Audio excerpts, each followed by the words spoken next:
देश की राजनीति इस समय बेहद गर्म है। बिहार चुनावों के बाद जिस तरह से एसआईआर का मुद्दा तेजी से उठा है, अब उसका असर उत्तर प्रदेश और पश्चिम बंगाल तक पहुंच चुका है। दरअसल विपक्ष लगातार केंद्र सरकार और चुनाव आयोग को कटघरे में खड़ा कर रहा है।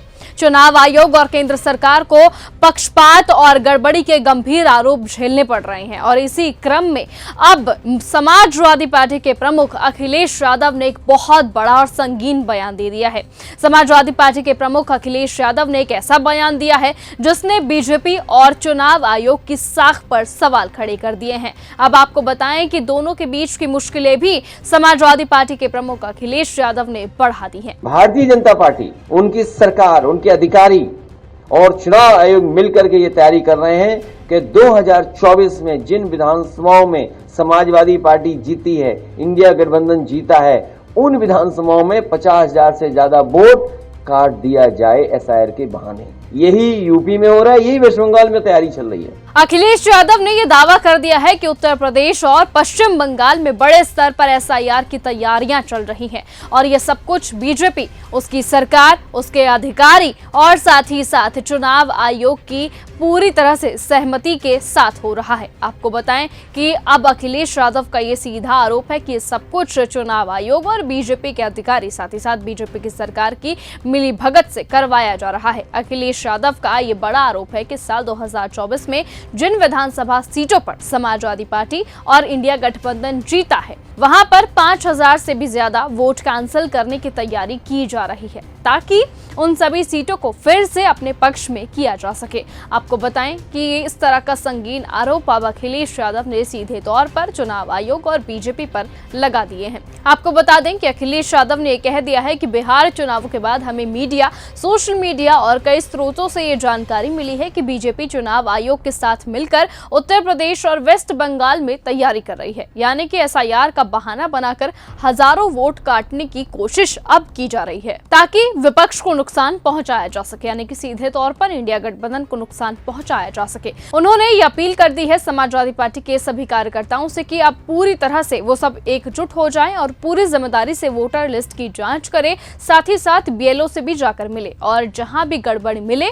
तुरंत पार्टी कार्यालय तक पहुंचाई जाए। ये बात हम पॉलिटिकल लेवल पर अपनी पार्टी के स्तर पर सभी कार्यकर्ताओं को आपके माध्यम से, अपने संगठन के लोगों को आपके माध्यम से ये अपील भी करते हैं कि पूरी जिम्मेदारी के साथ ये अपनी वोटर लिस्ट ठीक करें। जो वोट है, जो बनना चाहिए वो बनवाएं, बीएलओ से मिलकर के करें और जहां कहीं नाकामी या जिस तरह की शिकायत मिले वो पार्टी कार्यालय तक जरूर पहुंचें। इधर जो शिकायतें मिली हैं, हम बड़े पैमाने पर शिकायतें हैं, मैं श्रीवास्तव जी जो ऑफिस में देख रहे हैं, मैं उनसे कहूंगा कि वो जरूर ब्रीफ करें। अखिलेश यादव के इस आरोप के बाद अब बीजेपी में खलबली सी मच गई है और साथ ही साथ चुनाव आयोग पर भी दबाव बढ़ गया है। बातें तो यहां तक होने लगी है कि चुनाव आयोग अब खुद को बचाने के लिए बीजेपी से अलग पक्ष बना रहा है, यानी कि सीधे तौर पर बीजेपी से चुनाव आयोग रूठा हुआ है। माना जा रहा है कि यह मामला इतना गंभीर हो चुका है कि बीजेपी और चुनाव आयोग की वर्षों की दोस्ती अब पूरी तरह से टूटने की कगार पर आ गई है, यानी कि बीजेपी और चुनाव आयोग की सालों पुरानी समझ और आपसी तालमेल पर भी सवाल उठने लगे हैं। अब सभी की निगाहें इस बात पर टिकी हैं कि क्या सचमुच बीजेपी और चुनाव आयोग इन आरोपों पर कोई सफाई देगा? क्या सचमुच इन दोनों की दोस्ती टूट चुकी है? क्या सचमुच चुनाव आयोग बीजेपी के खिलाफ होकर खड़ा हो जाएगा? क्या वाकई 2024 में विपक्ष की जीती हुई सीटों पर वोट काटने की साजिश हो रही थी? क्या सचमुच बीजेपी और चुनाव आयोग की दोस्ती में दरार आ गई है? क्या चुनाव आयोग अब वोट चोरी के सबूत सबके सामने रखेगा? इसका जवाब आने वाला वक्त देगा। लेकिन फिलहाल आप बने रहिए और ऐसे ही देखते रहिए न्यूज़ कंगार। साथ ही आप सभी को क्या लगता है, क्या सचमुच बीजेपी और चुनाव आयोग की दोस्ती टूट चुकी है और क्या सचमुच चुनाव आयोग बीजेपी से अलग होने के बाद जिस तरह के वोट चोरी के आरोप बीजेपी पर लगे हैं उसके सबूत सबके सामने रखेगा या नहीं? अपनी राय कमेंट में जरूर दीजिएगा। नमस्कार। अगर आपको ये हमारा वीडियो पसंद आया हो तो इसे लाइक और शेयर करना बिल्कुल ना भूलें। साथ ही हमारे चैनल न्यूज़ गंगा को सब्सक्राइब और फॉलो जरूर करें ताकि देश और दुनिया की हर बड़ी खबर आप तक सबसे पहले पहुंचे।